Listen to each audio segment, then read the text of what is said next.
She was very paranoid the whole drive home. She was screaming at me at one point to slow down because I was driving too fast and that the car was going to kill her. So I drove to town and picked her up. She was by herself. And when she got in the car, I said, "What's going on? Where have you been?" "I've been with friends. I got high. I'm so sorry. I'm so sorry. Please don't be mad at me. I'm sorry." And I'm like, "Smoke marijuana? Like, okay."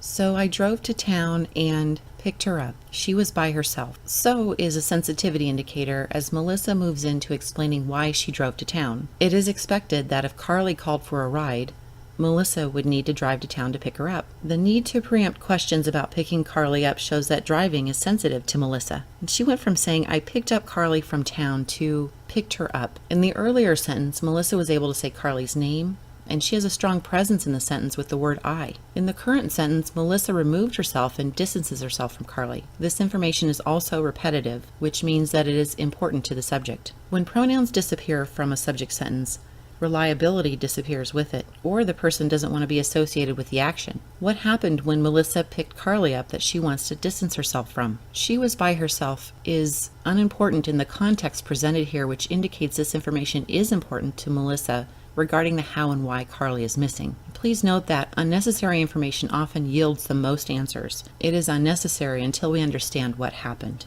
Analyzing the following sentence gives further evidence that something happened when she picked her up. And yeah, when she got in the car, I said, "What's going on? Where have you been?" "I've been with friends. I got high. I'm so sorry. I'm so sorry. Please don't be mad at me. I'm sorry." And I'm like, "Smoked marijuana?" Like, okay. When Melissa starts her sentence with "and yeah," this is an indication that Melissa has skipped time, and this is a text bridge. It is also a pause in her speech, and she needs time to slow her thoughts down. She's choosing her words carefully at this point. Another strong signal that something significant happened after Melissa arrived to pick Karlie up and before she got in the car. Melissa states when she got in the car. And when speaks to time, and she's saying it took longer, in her words, it took longer than anticipated. Something happened that made getting Karlie in the car difficult and take longer than she expected.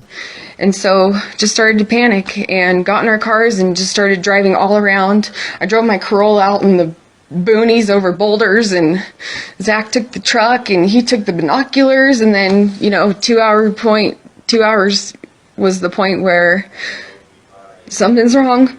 Melissa has the need to cause us to believe that she was in a panic, which suggests that there was no panic about searching for Karlie. In statement analysis, we are on the lookout for activity that is started with no indication of completion as an indication of deception. Melissa explains with "so, just started to panic." And who panicked? And there's no verbal indication of anyone in the sentence. Just started to panic does not mean she panicked. She also compares just starting to panic to a greater thought or action. And got in our cars. And means missing information, and there's no indication of who got in our cars. And we'll see if our cars is consistent in her statement, and stay alert for changes in language. And just started driving all around. More missing information. And here is another sentence with no indication of who just started driving all around. Here's another sentence with activity started and not completed. Melissa is not saying we got in our cars and drove around. The use of just indicates comparison to a greater activity while driving around. Melissa does not indicate what they were doing when they were just driving all around. She does not say she was looking for Karlie, so we cannot say this for her. Keeping in mind that 90% of deception is by omission, Melissa does not want to be associated with the activity that happened in our cars at this moment in her story. This is to psychologically distance herself from what took place here.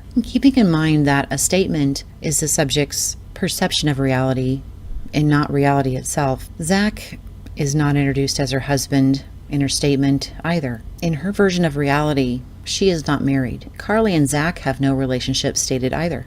Her sons are Karlie's brothers. She is utterly alone. Melissa wants to share guilt and responsibility with someone else, but can't bring herself to lie and say we got in our cars. She wants to share this part of her morning so badly, but her brain won't let her lie outright. She was alone when she went out the first time.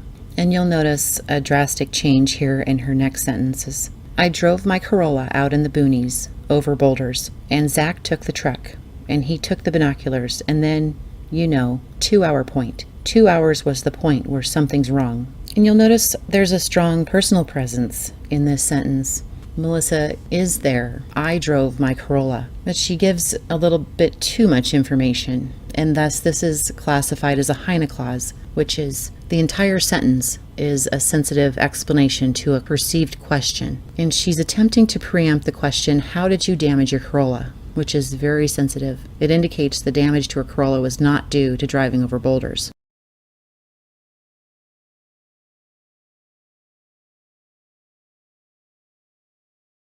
And Melissa's car is now in an auto body shop. And I called investigators yesterday. I said, are you aware of this? Why is her car in the shop? Is she trying to get it detailed? Is she trying to get it repaired?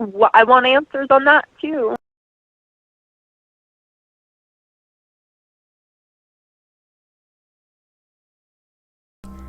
There were claims Melissa suspiciously had detail work done on her car immediately following her stepdaughter's disappearance, leading into even more theories. I drove my Corolla out in the boonies over boulders.